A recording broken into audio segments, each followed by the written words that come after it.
Здравейте хора, че с вас.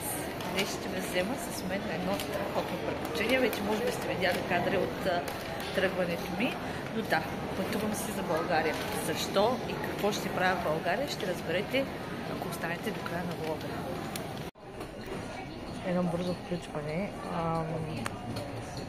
Не знам дали се чува добре, защото съм с слушалките. Нямам идея, но каквото стане в крайна сметка. Чакам си полета. Не знам. Нема малко време.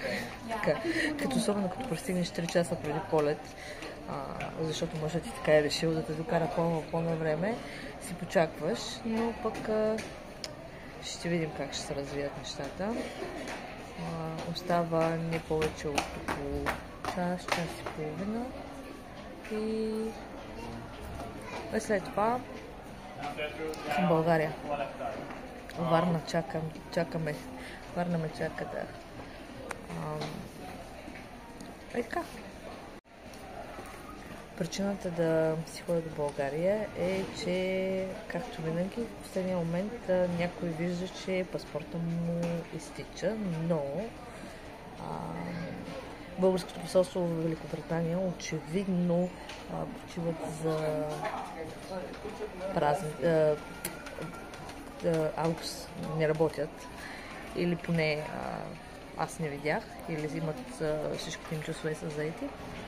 И най-ранния прием е през септември месец, а на мен ми се налага много успешно да си извадя паспорт. Ще монтирам цялото видео с целен престой в България.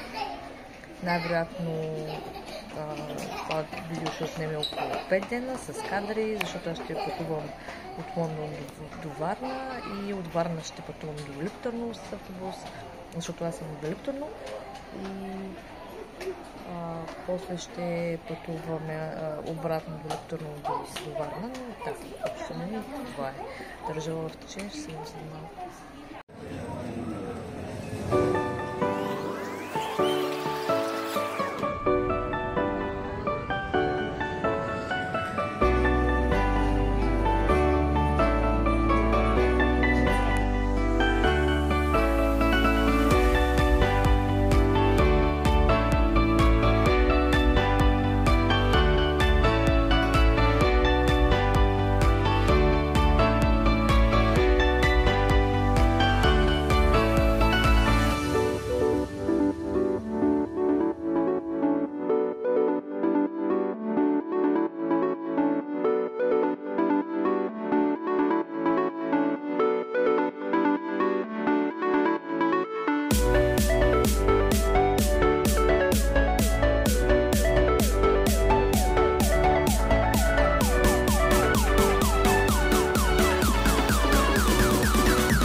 И така, край на ходенето ми до България настъпи. С нощи каснах прекалено късно, просто нямах време и сили да снимам каквото е да било.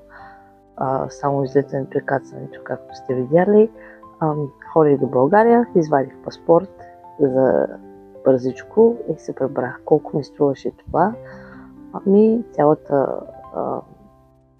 Целият ми престой с ваденето на паспорта, с разходите, които имах там, ми отне около 250-300 паунда, може би. Аз съм от Велико Търново, така че трябваше да извадя паспорт там. Експресна поръчка за всички от вас, които сте в Велико Търново и ви трябва в рамките на 8 часа, струва 200 кинта. Предполагам, че навсякъде е 200 вече, не само в Велико Търново. Бързо се случиха нещата, попаднах на читави служители. Като цяло понеделник бях в паспортното, извадих паспорта, сутринта го пуснах много рано, нямаше още 8 часа. Вторник ми беше ден за почивка, като цяло просто седях и нищо не правих. А пък в среда отидох да видя баба дядо, като всеки един българин, който живее в чужбина, като се прибере на лято, стига да има живи баба и дядо, се прибира и им се радва, така да се каже.